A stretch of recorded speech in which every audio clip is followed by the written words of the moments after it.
I can't believe they did this to me. Inayaan nila akong ipahiya ng babaeng yun. Binanish nila ako sa bahay kahit nandun ka.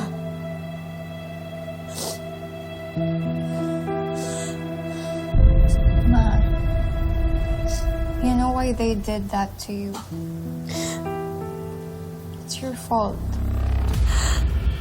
I'm Paulos. Hindi ko alam kung bakit kailangan pang makisali nila Mama and Dad sa gulo namin ni Marge. Kinampihan pa nila yung babaeng yun. Wala na nga akong asawa. Wala na akong tirahan. And I'm sure mawawalan pa ako ng trabaho.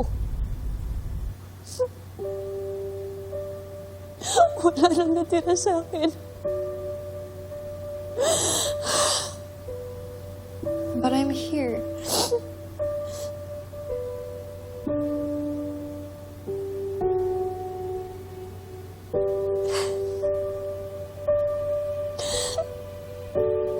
Tama ka.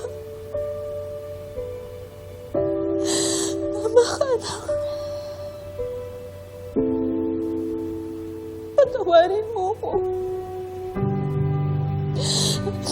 I'm sorry kung nagsinungaling ako sa'yo tungkol sa totoo mong papa.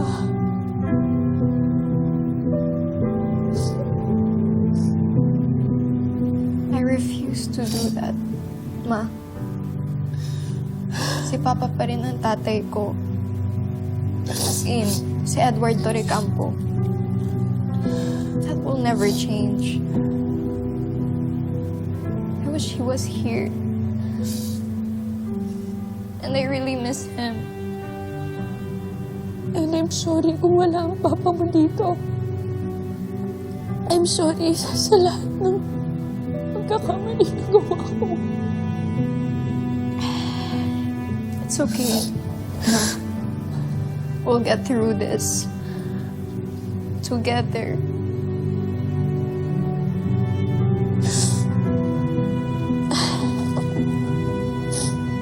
Ikaw na lang ang natitirang maganda sa buhay ko, Ashley. Hindi ako papayag na mawala ako sa akin. Hindi ako papayag, anak. Ayokong mawala ka.